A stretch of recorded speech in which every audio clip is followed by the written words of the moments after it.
నమస్తే, నేను అడ్వకేట్ శ్రీనివాస్ చౌహాన్. మిత్రులారా, ఎవరైనా ఒక వ్యక్తి ఒక అపార్ట్మెంట్లోని ఫ్లాట్లో అద్దెకుంటే అతను ఆ అపార్ట్మెంట్ యొక్క అసోసియేషన్ చేసే తీర్మానాలకు కట్టుబడి ఉండాలా?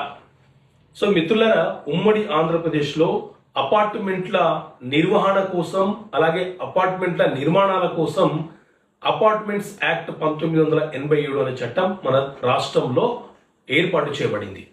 ఈ చట్టంలో మనకు 35 సెక్షన్లు ఉంటాయి.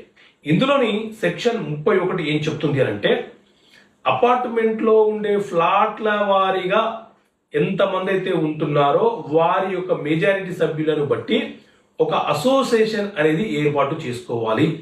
ఆ అసోసియేషన్ సభ్యులు ఒక ప్రెసిడెంట్ని, ఒక వైస్ ప్రెసిడెంట్ని ఎన్నుకొని బైలాస్ అంటే నిబంధనలను తయారు చేసుకుని ఆ నిబంధనల ప్రకారంగా అపార్ట్మెంట్